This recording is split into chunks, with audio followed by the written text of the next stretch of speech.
வாழ்ந்தேன், நான் சாபத்திலே மாண்டேன்.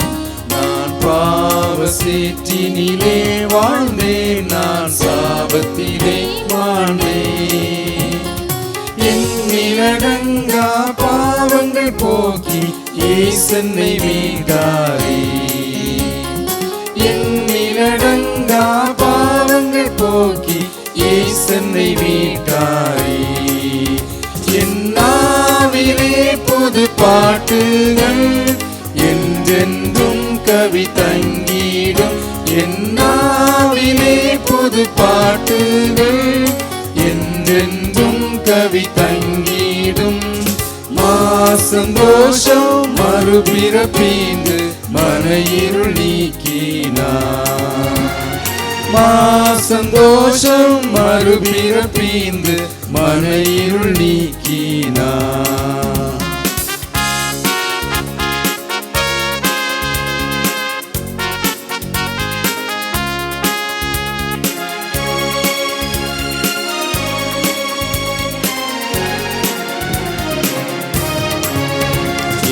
ஆத்ம மீட்பை அருமையாயே சாண்டவர் எண்ணினதா.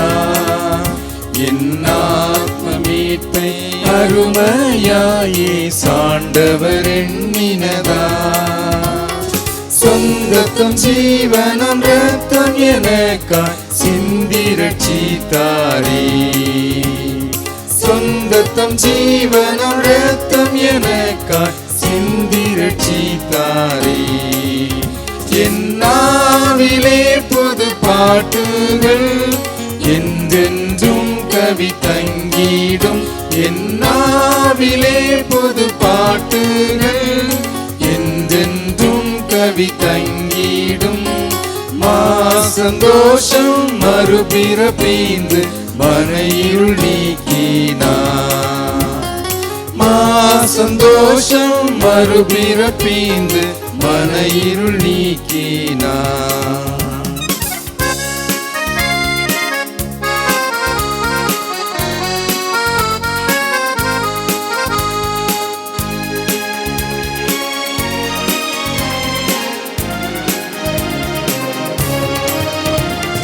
தாம்பரம் போல் சிவப்பான இதய பாவங்களை. தாம்பரம் போல் சிவப்பான இதய பாவங்களை. பஞ்சையும் போலவே வெண்மையுமாக்கி தஞ்சம் எனக்கீந்தார். பஞ்சையும் போலவே வெண்மையுமாக்கி தஞ்சம் எனக்கீந்தார். என்னாவிலே புது பாட்டுகள் என்றென்றும் கவி தங்கிடும். என்னாவிலே புது பாட்டுகள் என்றென்றும் கவி தங்கிடும். சந்தோஷம் மறுபிறப்பீந்து மன இருள் நீக்கினார். சந்தோஷம் மறுபிறப்பீந்து மன இருள் நீக்கினார்.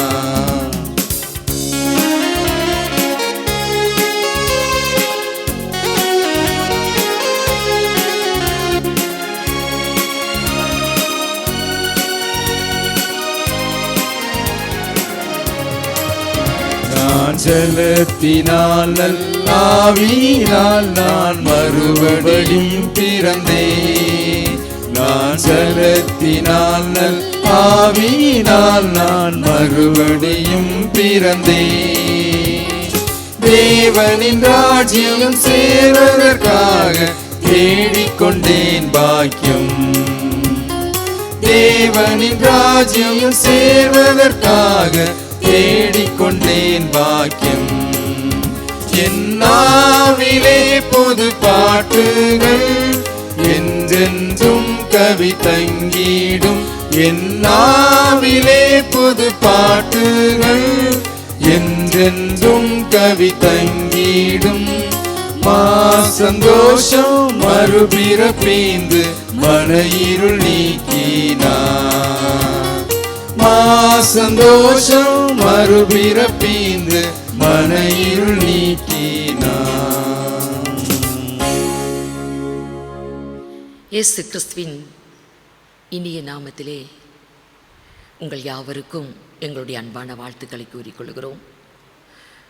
வாரந்தோறும் காணொளி காட்சி மூலமாகவும் ஹெவன் டிவி மூலமாகவும் உங்கள் யாவரையும் நாங்கள் சந்திப்பதில் நாங்கள் மிகுந்த மகிழ்ச்சி அடைகிறோம்.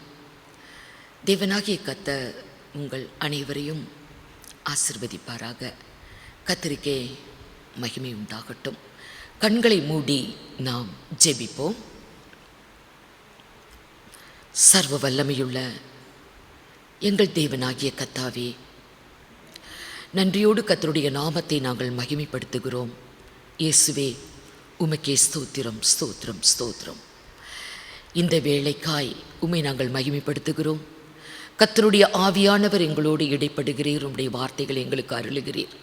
மகிமை ஆண்டவரே, உம்முடைய வார்த்தைகளை கேட்கக்கூடிய அருமையான தேவ பிள்ளைகள் யாவரையும் கர்த்தர் ஆசிர்வதிக்கும்படி இந்த காலகட்டத்திலே கர்த்தர் அனைவருக்கும் நல்ல சரீர சுகபலன் ஆரோக்கியம் கொடுத்து வழிநடத்தும்படியாய் உம்மிடத்திலே வேண்டுதல் செய்கிறோம்.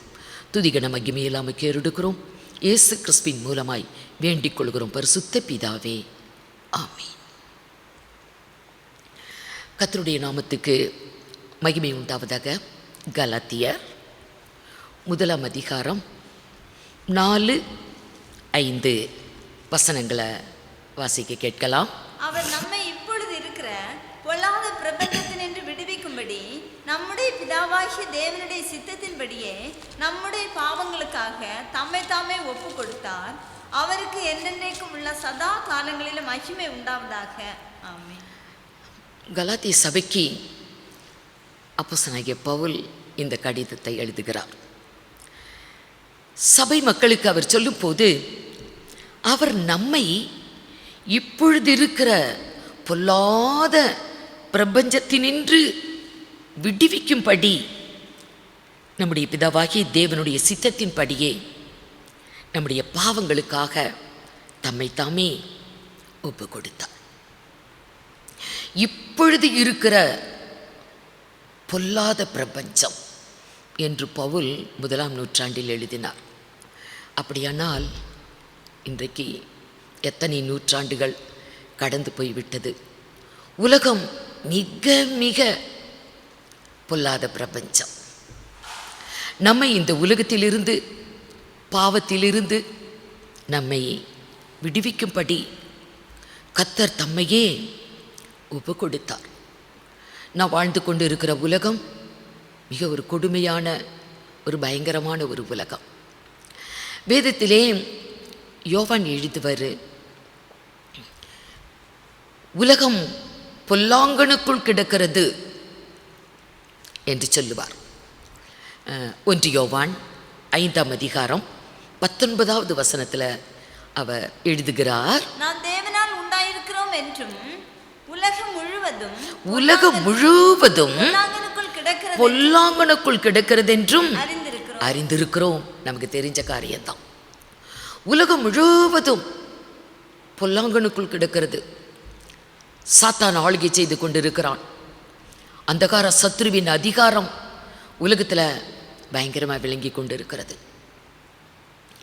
யோபு புஸ்தகத்தில் சொல்லப்பட்டிருக்கும், உலகம் துன்மார்க்கர் கையில் விடப்பட்டிருக்கிறது என்று. ஆம், துன்மார்க்கர் அவங்க தான் இன்றைக்கி உலகத்தில் நல்லா இருக்காங்க. துன்மார்க்கருடைய கையிலே உலகம் விடப்பட்டு இருக்கிறது. இப்படிப்பட்ட ஒரு உலகத்தில் தான் தேவ பிள்ளைகளாகிய நாமும் வாழ்ந்து கொண்டிருக்கிறோம்.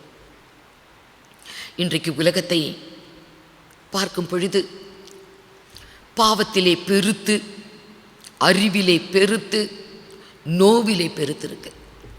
பிரசங்கி சொன்னது போல, பிரசங்கி 1ஆம் அதிகாரம் 18ஆம் வசனத்தில் சொல்லுமா, அறிவு பெருத்து போச்சு, நோவும் பெருத்து போச்சு. இன்னைக்கு நோய் இல்லாத நாடு இல்லை. கொள்ளை நோயினாலே உலகத்தில் இருக்கிற எல்லா நாடுகளுமே பாதிக்கப்பட்டு கொண்டு இருக்கிறது.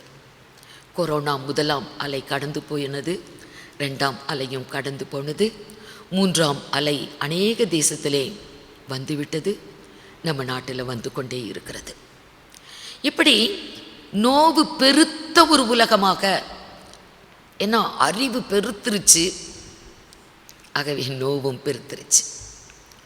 பாவம் உலகத்திலே பெருத்து போய் தேவ கோபம் இந்த உலகத்தில் காணப்படுது. அப்படிப்பட்ட ஒரு உலகத்தில் தான் நம்ம வாழ்ந்து கொண்டிருக்கிறோம். இந்த உலகம் தேவ ஜனத்தை பகைக்கிற ஒரு உலகம். கர்த்தருடைய பிள்ளைகளை நேசிக்கிற உலகம் அல்ல, நம்மை பகைக்கிற உலகம். ஆண்டவராகிய இயேசுவை பகைத்தது, அவரை பின்பற்றக்கூடிய தேவனுடைய பிள்ளைகளையும் உலகம் பகைக்கிறது.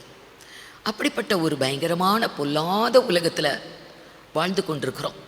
அப்போஸ்தலனாகிய பவுல் சொன்னது போல பொல்லாத பிரபஞ்சத்தில் நின்று நம்மை விடுவிக்கும்படி ஆண்டவராகிய இயேசு தன்னையே ஒப்பு கொடுத்தார்.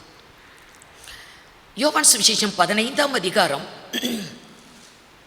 18-19 வசனங்கள்ல, உலகம் உங்களை பகைத்தால், ஆம், கர்த்தருடைய பிள்ளைகளை உலகம் பகைக்குது, வெறுக்குது.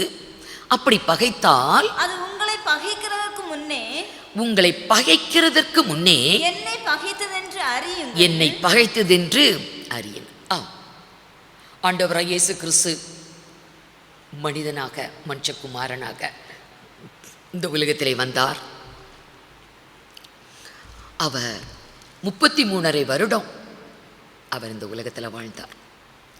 3.5 வருடம் அவர் ராஜ்யத்தின் வசனங்களை பிரசங்கித்து பட்டணங்கள் தோறும், கிராமங்கள் தோறும் சென்று ஊழியம் செய்து கொண்டிருந்தார். வியாதியஸ்தரை குணப்படுத்தினார், மரித்தோரை எழுப்பினார், குருடர்களுக்கு பார்வை அளித்தார், குஷ்டரோகிகளை குணப்படுத்தினார். எவ்வளவோ நன்மைகளை செய்தார், அற்புதங்கள், அடையாளங்களை செய்தார். உலகம் பகைத்தது. கர்த்தர் சொன்னார், உங்களை உலகம் பகைக்குதா, அதுக்கு முன்னாடி என்ன பகைத்தது என்று அதை நீங்க அறிந்து கொள்ளுங்கள். 19, நீங்கள் உலகத்தாராய் இருந்தால் உலகம் தன்னுடையதை சிநேகித்திருக்கும். உலகம் உங்களை நேசித்திருக்கும். நீங்கள் உலகத்தாராய் இராதபடியினால் நான் உங்களை உலகத்திலிருந்து தெரிந்து கொண்டபடியினாலும் உலகம் உங்களை பகைக்கிறது. ஏன் உலகம் பகைக்கிறது? மனுஷர் பகைக்கிறாங்க, உறவினர்கள் பகைக்கிறாங்க, குடும்பத்தார் பகைக்கிறாங்க என்று அநேகர் ரொம்ப வருத்தப்படுவாங்க. ஏன்னா நாம் உலகத்தாரா அல்ல. தேவன் நம்மை தெரிந்து கொண்டார். இந்த உலகத்திலிருந்து நாம் தேவனுக்கென்று தெரிந்து கொள்ளப்பட்டவர்கள், பிரித்தெடுக்கப்பட்டவர்கள். ஆகவே உலகம் நம்மை ஏற்றுக்கொள்ளாது, உலகம் பகைக்கதான் செய்யும். இயேசுவை பகைத்ததென்றால் நம்மையும் நிச்சயமாக அது பகைக்கும். ஆகவே நாம் உலகத்தார் அல்ல. ஆகவே பிதாவை நோக்கி ஆண்டவராய் இயேசு ஜெபித்தார். ஆண்டவரே, நான் உலகத்தான் அல்லாதது போல இவர்களும் உலகத்தார் அல்ல என்று பிதாவை நோக்கி ஜெபிக்கிறார். ஆகவே இந்த உலகத்தில் இருக்கிறாங்க, உங்களுக்கு தீமை வரும், தீமை நின்று அவர்களை நீர் காத்துக்கொள்ளும், ரட்சித்தருளும். நீர் என்னை உலகத்தில் அனுப்பினது போல நானும் இவர்களை உலகத்தில் அனுப்பியிருக்கிறேன் என்று பிதாவை நோக்கி அவர் ஜெபித்தார்.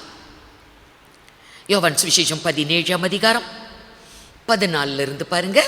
நான் உம்முடைய வார்த்தையை அவர்களுக்கு கொடுத்தேன், நான் உலகத்தான் அல்லாதது போல அவர்களும் உலகத்தார் அல்ல, ஆதலால் உலகம் அவர்களை பகைத்தது. நீர் அவர்களை உலகத்திலிருந்து எடுத்துக்கொள்ளும்படி நான் வேண்டிக் கொள்ளாமல் நீர் அவர்களை தீமை நின்று காக்கும்படி வேண்டிக் கொள்ளுகிறேன். நான் உலகத்தான் அல்லாதது போல அவர்களும் உலகத்தார் அல்ல. பிதாவிடத்தில் அவர் சொன்னார், இவர்களை இந்த உலகத்தினின்று எடுத்துக்கொள்ளணும் அப்படின்னு நான் ஜெபம் பண்ண மாட்டேன். நீர் அவர்களை காத்துக்கொள்ளும், உம்முடைய நாமத்தினாலே நீர் அவர்களை காத்துக்கொள்ளும். அவர்கள் உலகத்தார் அல்ல, நான் உலகத்தான் அல்லாதது போல அவர்களும் உலகத்தார் அல்ல. 18வது வசனம் 18. நீர் என்னை உலகத்தில் அனுப்பினது போல, நீர் என்னை உலகத்தில் அனுப்பினது போல நானும் அவர்களை உலகத்தில் அனுப்புகிறேன். ஆண்டவராகிய இயேசு நம்மை இந்த உலகத்தில் அனுப்பி வைத்திருக்கிறார். ஆனால் இந்த உலகம் நமக்கு அடைக்கலம் அல்ல, நமக்கு எவ்விதத்திலும் அது அடைக்கலம் அல்ல.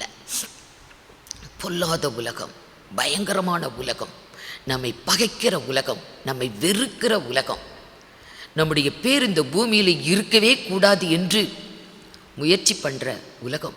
மனிதர்கள் எத்தனை கொடுமையான சுபாவம் உள்ளவர்களாய் இன்றைக்கு எவ்வளோ வேதனைகளையும் பிரச்சனைகளையும் சோதனைகளையும் அனுபவிக்கிற தேவ பிள்ளைகள் நிறைய பேர் இருக்கிறாங்க. அன்றைக்கும் அப்படித்தான், இன்றும் அப்படித்தான். அன்றைக்கு இஸ்ரவேல் ஜனங்களுக்கு, தேவனுடைய ஜனத்துக்கு எதிராக கிட்டத்தட்ட ஒரு 9 நாடு 9 கூட்டம் எழும்பியிருந்தாங்க. அவங்க பேர் இந்த உலகத்தில் இருக்கவே கூடாது, அவர்களை முற்றிலும் அழிக்க வேண்டும் என்று ஒரு பெருங்கூட்ட ஜனம் எழும்பியிருந்தாங்க. சங்கீதம் 83ஆம் அதிகாரம் 3 வாசித்து பார்த்தால், 83:3 உமது ஜனத்துக்கு விரோதமாக உபாய தந்திரங்களை யோசித்து, தேவனுடைய ஜனத்துக்கு விரோதமாக உபாயமான தந்திரங்களை யோசிக்கிறாங்க. இவங்களை அழிக்கிறது எப்படி, இவங்களை முற்றிலும் அழிக்கணும், இவங்க பேர் இந்த உலகத்தில் இருக்கவே கூடாது, அதுக்கு என்ன வழி என்று தந்திரமான யோசனை செய்து ஒரு தீர்மானத்துக்கு வராங்க. என்னவா? உமது மறைவில் இருக்கிறவர்களுக்கு விரோதமாக ஆலோசனை பண்ணுகிறார்கள். அவர்கள் இனி ஒரு ஜாதியா இராமலும் இஸ்ரவேலின் பேர் இனி நினைக்கப்படாமலும் போவதற்காக அவர்களை அதம் பண்ணுவோம் வாருங்கள் என்கிறார்கள். அவர்களுக்கு எதிராக ஒரு பெரும் கூட்டம் அவங்கள அதம் பண்ணணும், அழிக்கணும். கிறிஸ்தவம் இருக்கக்கூடாது, கிறிஸ்தவர்கள் இருக்கக்கூடாது, ஆலயங்கள் இருக்கக்கூடாது, ஆராதனை இருக்கக்கூடாது என்று சாத்தான், உலகம், மனுஷர் எத்தனையோ போராடுறாங்க. அன்றைக்கு தேவ ஜனத்துக்கு எதிராக அவங்களுடைய பேர் இருக்கவே கூடாது, அவங்கள முற்றிலுமா அதம் பண்ண வேண்டும் என்று ஒரு பெரும் கூட்ட ஜனம் எழுந்து வந்தாங்க. யாரெல்லாம் அப்படி வந்தாங்க? தேவ ஜனத்துக்கு எதிராக புறப்பட்டு தீர்மானத்தோடு வந்தவர்கள் யார்? வாசிங்க.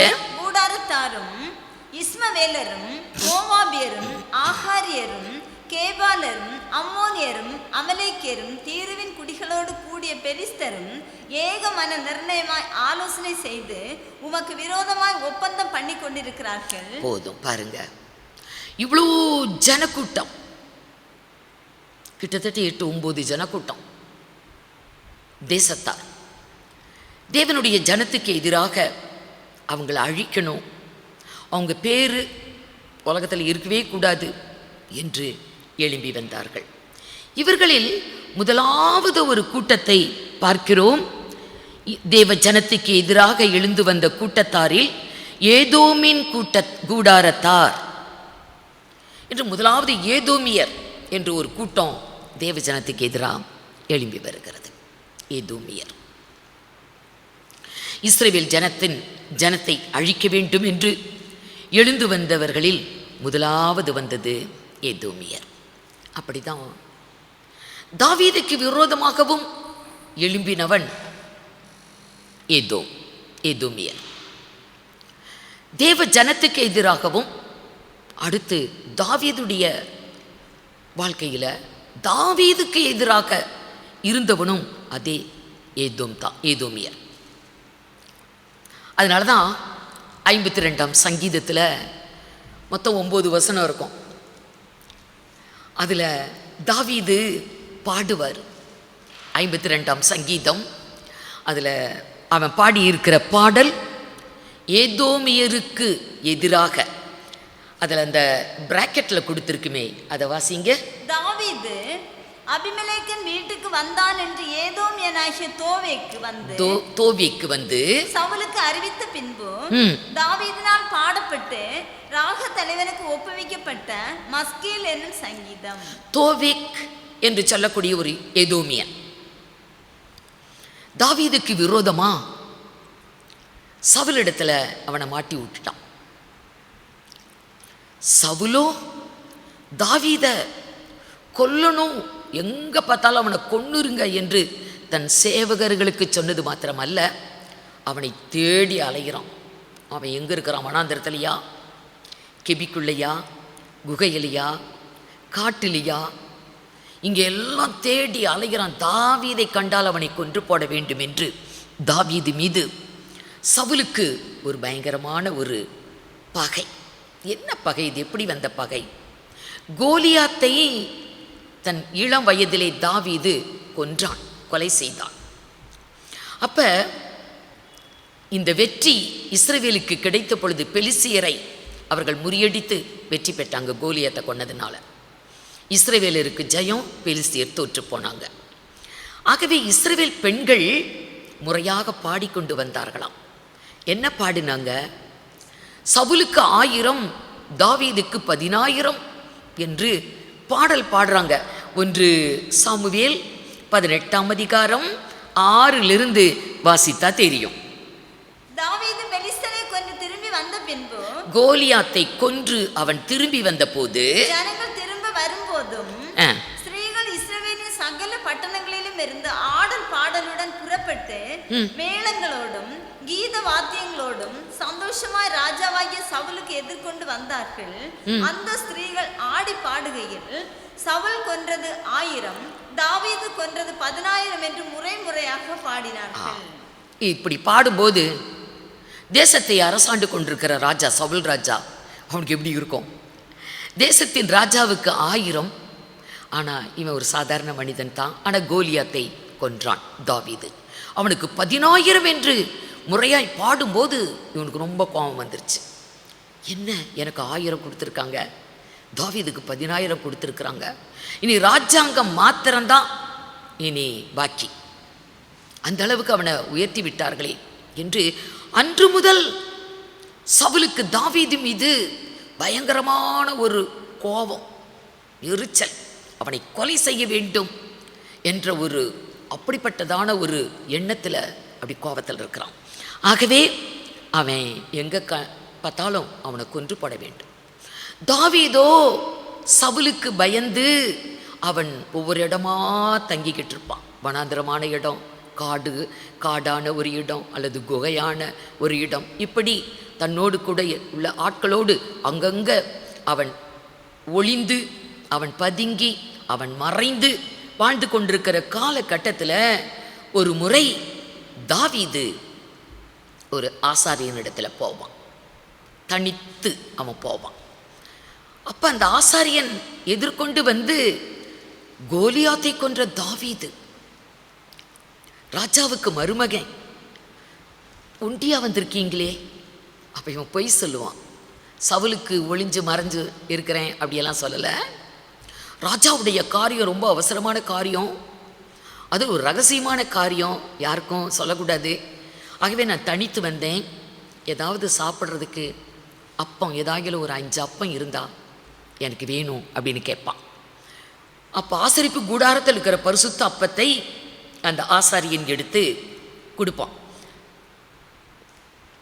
அப்போ இவன் கேட்பான், வேற ஏதாவது ஈட்டி பட்டயம் ஏதாவது இருக்குதா? அப்போ ஆசாரியன் சொல்லுவார், கோலியாத்துடைய பட்டயம் இருக்குது. அப்போ இவன் சொல்லுவான், அதற்கு ஈடு எது? அது எனக்கு தாரும் என்று கேட்பான். வாசிங்க பார்க்கலாம். 1 சாமுவேல் 21ஆம் அதிகாரம் 6வது வசனம், 6, 8, 9.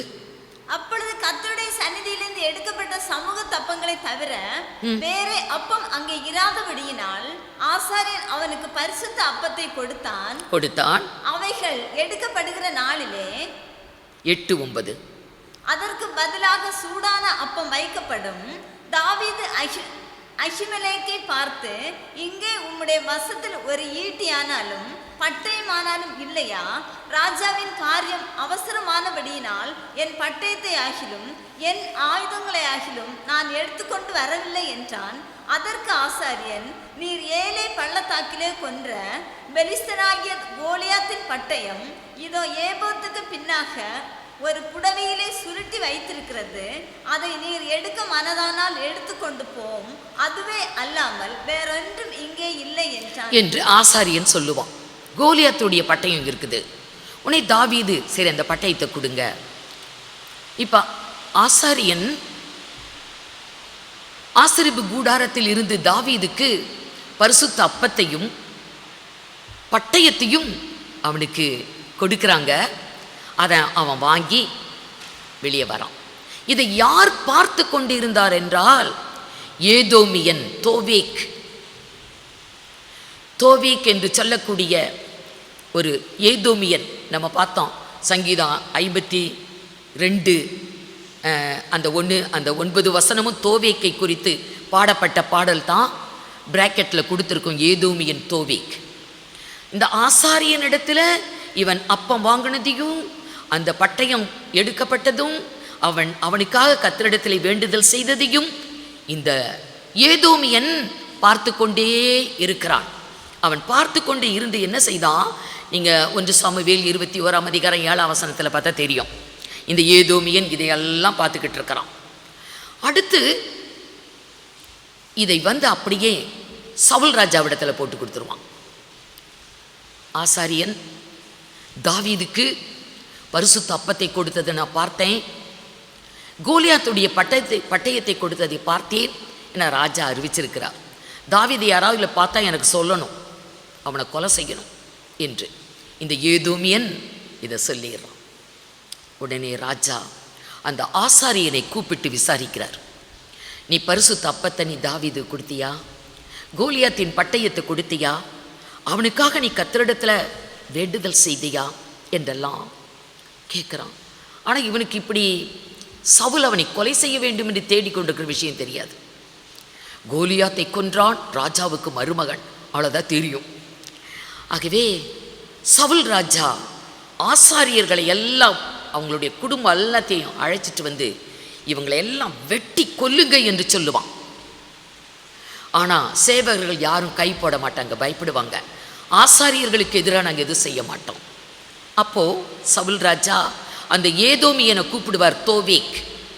தோவேக் என்ற ஏதோமியனை சவுல் கூப்பிட்டு நீ இந்த ஆசாரியர்களை கொன்று போடு என்றப்போ 85 ஆசாரியர்களை இந்த ஏதோமியன் கொன்று போட்டான். இஸ்ரவேல் ஜனத்துக்கு எதிராய் எத்தனையோ கூட்டம் எழும்பி வந்தாங்க. அதில் முதல் கூட்டமே ஏதோமியர் தான். தாவீதுக்கு எதிராக எழும்பி வந்து சவுலிடத்தில் எல்லாவற்றையும் சொல்லி ஆசாரியர்களை கொன்று குவித்தது அந்த ஏதோமியன் தான், தோவேக் என்ற ஏதோமியன். 1 சாமுவேல் 22 அதிகாரம் 18வது வசனம் பாருங்க. 18. அப்பொழுது ராஜா தோவேக்கை நோக்கி நீ போய் ஆசாரியர்களை கொன்று போடு என்றான். ஏதோமியனாகிய தோவேக்கு ஆசாரியர்கள் மேல் விழுந்து சணல் நூல் ஏபோத்தை தரித்திருக்கும் 85 பேரை அன்றைய தினம் கொன்றான். 85 ஆசாரியர்களை அந்த ஏதோமியன் கொன்று குவிச்சிட்டான். அதற்கு பதிலாக தாவீது என்ன தெரியுங்களா செய்தாரு? 60வது சங்கீதத்தில் பார்க்கலாம். சங்கீதம் 60ல் பிராக்கெட்டில் கொடுத்துருக்கோம். தாவீது யுத்தம் செய்கிறான், அவனோடு இருக்கிற யோவாப் அவனும் யுத்தம் செய்கிறான். அந்த யுத்தத்திலே யோவாப் 12,000 ஏதோமியரை கொன்று குவித்தான். பிராக்கெட்டில் இருக்கிறத வாசிங்க. தாவீது மெசொப்பொத்தாமியா தேசத்து சீரியரோடும் சோபா தேசத்து சீரியரோடும் யுத்தம் பண்ணின போது யோவாப் திரும்பி உப்பு பள்ளத்தாக்கிலே ஏதோமியரில் 12,000 பேரை வெட்டின போது 12,000 பேரை ஏதோமியரை கொன்று குவித்தாங்க. வேதம் சொல்லுகிறது ஏதோமின் மேல் என் பாதரட்சியை எறிவேன். சங்கீதம் 60:8 வேதம் சொல்லுகிறது ஏதோமியர் மீது என்னுடைய பாதரட்சையை எரிந்து போடுவேன், எறிவேன் என்று. யார் இந்த ஏதோமியன்? தேவ ஜனத்துக்கு எதிராக, தாவீதுக்கு எதிராக, கர்த்தருடைய ஜனத்துக்கு எதிராக செயல்படக்கூடிய இந்த ஏதோமியன் யார்? ஏதோமியன் யாரென்று வேதம் சொல்லுகிறது. ஆதியாகமம் 36 அதிகாரம் 8வது வசனத்தில் பார்த்தா ஏதோமியன் யாரென்று அங்கே சொல்லப்பட்டிருக்கும். வாசிங்க. ஆதலால் ஏசா சேயீர் மலையில் குடியேறினான்.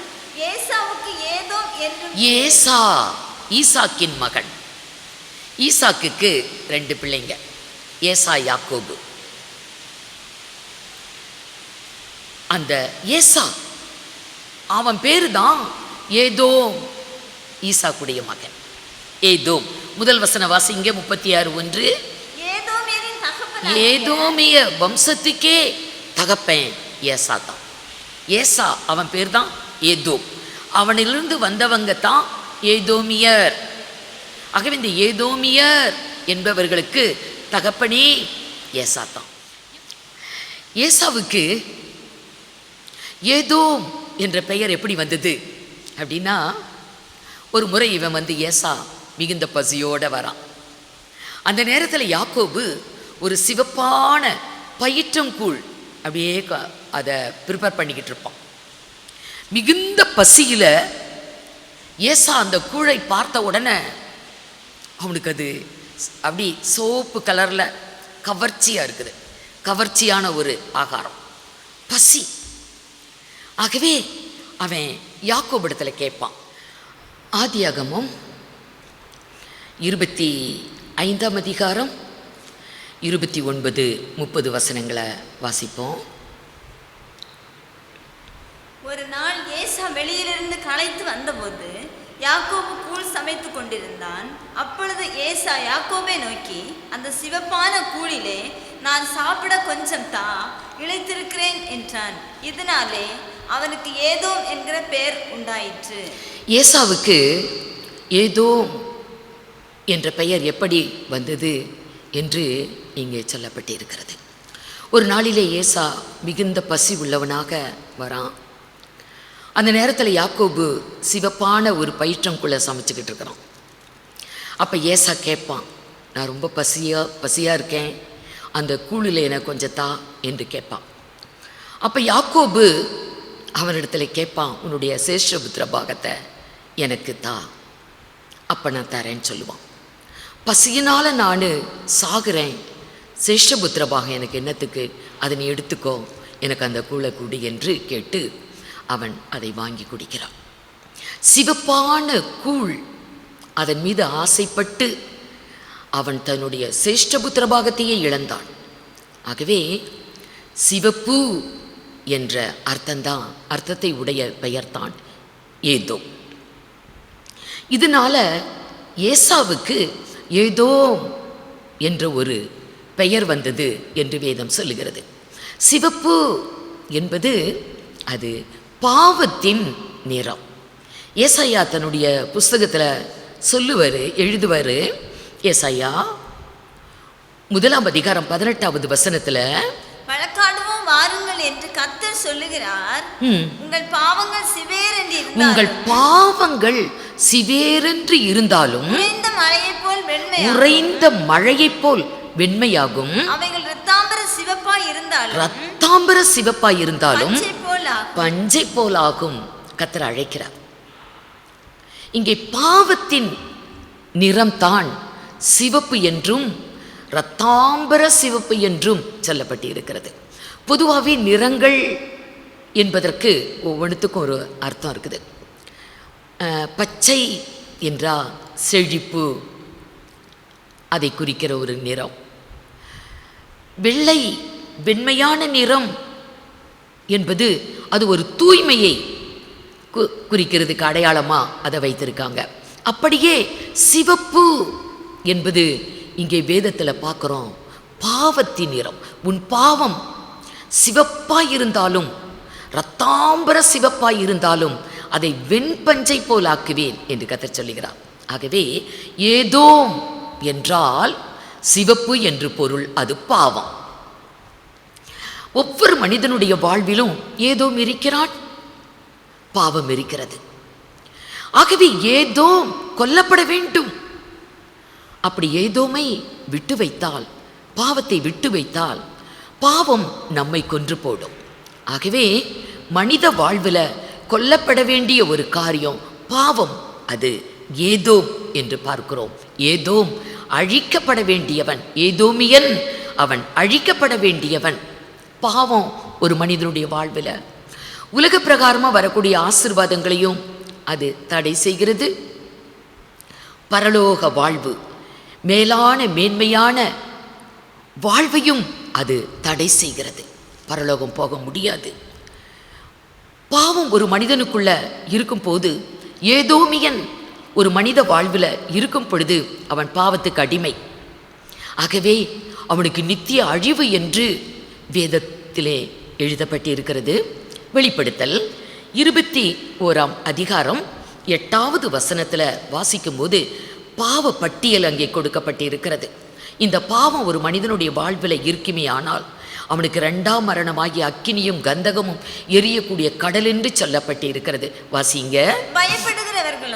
பயப்படுகிறவர்களும் அவிசுவாசிகளும் அருவருப்பானவர்களும் கொலைபாதகரும் விபச்சாரக்காரரும் சூனியக்காரரும் விக்கிரக ஆராதனைக்காரரும் பொய் பேசக்கூடிய அனைவரும் 2ஆம் மரணமாகிய அக்கினியும் கந்தகமும் எரியக்கூடிய கடல்ல பங்கடைவாங்க. பரலோகத்துக்கு போக முடியாது, மோட்ச பாக்கியம் கிடைக்காது. மேலான ஒரு சந்தோஷமான ஒரு நித்தியமாய் சந்தோஷத்தில் இருக்கக்கூடிய அந்த உன்னத வாழ்வு மனுஷனுக்கு கிடைக்காது. ஆகவே பாவம் அழிக்கப்பட வேண்டும், ஏதோமியன் கொல்லப்பட வேண்டும். அப்படியே வெளிப்படுத்தல் 21ஆம் அதிகாரம் 27வது வசனத்தில் வாசிக்கும் போது தீட்டுள்ளதும் அருவருப்பையும் பொய்யையும் நடப்பிக்கிற ஒன்றும் பரலோகத்தில் பிரவேசிக்காது. பாவம் பிரவேசிக்க முடியாது.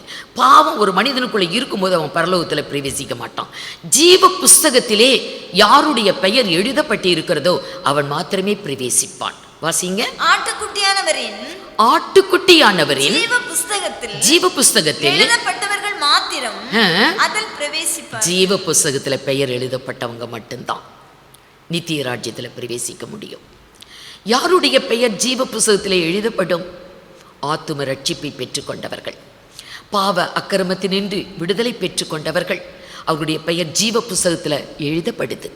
ஆகவே ஜீவ புஸ்தகத்தில் பெயர் எழுதப்பட்டவங்க மாத்திரம்தான் பரலோகத்தில் பிரவேசிக்க முடியும் என்று வேதத்தில் தெளிவாக சொல்லப்பட்டிருக்கிறது.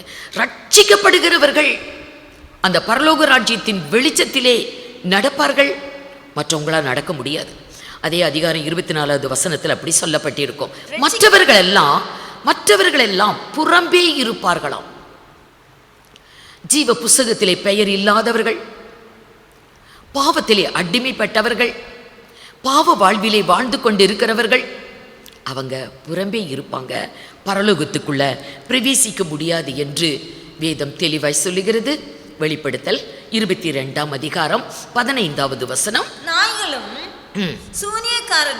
நாய்களும் சூனியக்காரரும் விபச்சாரக்காரரும் கொலைபாதகரும் விக்கிரக ஆராதனைக்காரரும் பொய்யை விரும்பி அதன்படி செய்கிற யாவரும் புறம்பே இருப்பார்கள், உள்ளே பிரவேசிக்க முடியாது.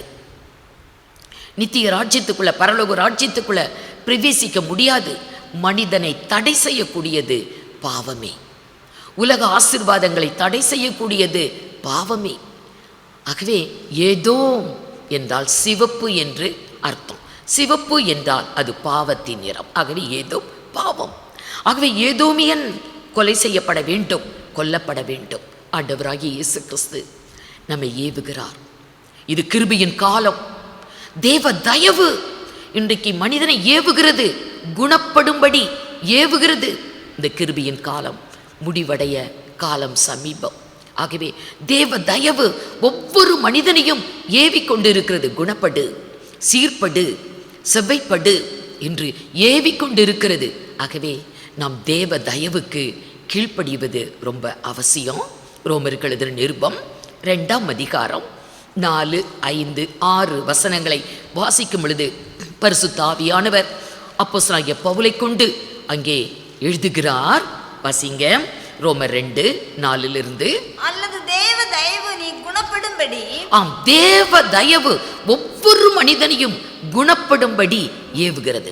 தேவ தயவு நீ குணப்படும்படி ஏவுகிறது என்று அறியாமல் அவருடைய தயவு பொறுமை நீடிய சாந்தம் இவைகளின் ஐஸ்வர்யத்தை அசட்டை பண்ணுகிறாயோ, உன் மன கடினத்திற்கும் குணப்படாத இருதயத்திற்கும் ஏற்றபடி தேவனுடைய நீதியுள்ள தீர்ப்பு வெளிப்படும் கோபாக்கினை நாளிலே உனக்காக கோபாக்கினையை குவித்துக் கொள்ளுகிறாயே. ஆம், ஆவியானவர் சொல்லுகிறார், சபைக்கு சொல்லுகிறார், மனதை கடினப்படுத்தக்கூடாது. மன கடினத்துக்கு ஏற்ற நியாய தீர்ப்பு இருக்குது. ஆகவே தேவ தயவு இன்றைக்கு பாவிகளை ஏவிக்கொண்டு இருக்கிறது. நீ குணப்படு, குணப்படி என்று. கர்த்தருடைய அன்பு எத்தனை பெரியது! அருமையானவர்களே, அவருடைய தேவ தயவை நாம் கொஞ்சம் எண்ணி பார்க்க வேண்டும். நம்முடைய வாழ்வை சீர்படுத்தி கொள்ள வேண்டும். இனி காலம் செல்லாது, குறுகின காலம். ஆகவே நம்மை தேவனிடத்தில் ஒப்பு கொடுப்போம். கர்த்தர் நம் அனைவரையும் ஆசீர்வதிப்பாராக. கண்களை மூடி நாம் ஜெபிப்போம். சர்வ வல்லமையுள்ள எங்கள் தேவனாகிய கர்த்தாவே, நன்றி உள்ள உள்ளத்தோடு கர்த்தருடைய நாமத்தை நாங்கள் ஸ்தோத்திரிக்கிறோம். ஆண்டவரே, உமக்கே மகிமை உண்டாகட்டும், மகிமை உண்டாகட்டும். இயேசுவே, பாவிகளை ரட்சிக்க நீர் இந்த பூமிக்கு வந்தீர். உலக இரட்சகராய் நீர் வெளிப்பட்டீர். ஆண்டவரே இயேசுவே, உமக்கு ஸ்தோத்திரம் அப்பா, உமக்கு ஸ்தோத்திரம். உலகத்திலே எத்தனை எத்தனை கோடி கோடி மக்கள் ஆண்டவரே பாவத்தை உணராமல், ஆண்டவரே பாவத்தை தண்ணீரை போல பருகி கொண்டு ஆண்டவரை மனப்போன போக்கிலே வாழ்ந்து கொண்டிருக்கிறார்களே. இயேசுவே, நீர் அவர்களை ரட்சிப்பதற்காய் வந்தீர். ஆண்டவரே இயேசுவே, உலகத்தை ஆக்கினைக்குள்ளாக தீர்க்கும்படி அல்ல, உலகத்தை ரட்சிக்கும்படிக்கு நீர் இந்த பூமிக்கு வந்தீர். தேவ தயவு ஆண்டவரை ஏவி கொண்டு இருக்கிறது. ஒவ்வொரு மனிதனும் மனம் திரும்ப வேண்டும், பாவத்தை விட்டு ஓய்ந்து அவன் பரிசுத்த வாழ்வை பெற வேண்டும் என்று தேவ தயவு ஏவுகிறதை அறியாமல் மனக்கடினத்தோடு வாழ்ந்து கொண்டிருக்கிற மக்கள் எத்தனை எத்தனை. ஆண்டவரே சந்தியும், மனக்கண்களை திறந்தருளும், மனக்கடினங்களை உடைத்து போடும்.